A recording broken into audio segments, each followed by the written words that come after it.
ښه جي ګرانو کتونکو معزالله خان کرکټ اکیډمي کې دا وختي موږ سره یو بل پلیر ولاړ دی دی چې کوم دی نو د خیبر پښتونخوا انډر 13 او اوس چې کوم ریسنټلی د انډر 16 کوم سلیکشن شوی دی یا د نوم راغلی دی دا وختي موږ سره ولاړ دی عباد راځي چې دی سره د اکیډمي حوالې سره خبرې وکړو. عباد په خیر. السلام علیکم جی. وعلیکم السلام. څنګه خیر؟ خیر دی جی الحمدلله جی.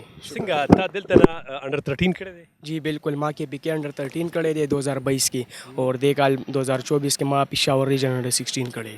ها په انډر 13 کې څه پرفارمنس وو او په 16 کې څه پرفارمنس؟ بالکل ما انډر 13 کې 2 میچز کړو نادرن په خلاف یو مې وټ کړو دویم میچ مې بلوچستان په خلاف کړو نو بس هغه کې ما دومره خاص پرفارمنس نو ور کړو. دې کال ما یو میچ کړو پېښور ریجن 16 کې نو هغه کې ما 16 کې یو میچ کړو سلور اور مې کړو دومره خاص پرفارمنس نو لري.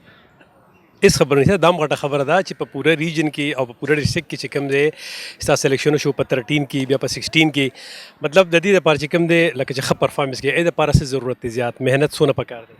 جی بالکل محنت خو ضروری دی هر شي کې چې څه کې کم یو گیم مې کنه هغه کې محنت بالکل ضروری دی. دلته موږ راځو 2 بجې راځو بس خپل محنت کو بولینګ کوم فیلډینګ کوم دلته سویمینګ کوم جیم کوم بس لګیام خپل محنت کوم ان شاء الله ورځ براشي بس دا محنت به زموږ رنګ راوړي ان شاء الله. زبردست. او دین علاوه چې کوم دی کنه عباد لکه محنت خو ته الریډي کې د محنت سره سره چې کوم دی دلته کې تاسو چې کوم کوچز دي یا دلته کې ټرینر دي هغه تاسو د ډیټ حواله سره چې انسټرکشن درکې دي چې ډیټ په دې لیول باندې خوري دا ډیټ په خوري مطلب دا چې د هفتې د شیډول درکې دي لسوک داسي. بالکل دلته موږ سره سرپرویز دی بابو دی او بختیار سر جی دی بالکل سرپرویز موږ ته دی حواله کې وای چې تاسو ښه ډایټ کوئ ښه خوراک کوئ اور بس دی رفا ٹھیک دی جی. دا او جی عباد د انډر 16 پلیر دین علاوه چې کوم دی موږ سره نور پلیر هم ولر دي سره خبرې ترې کوو.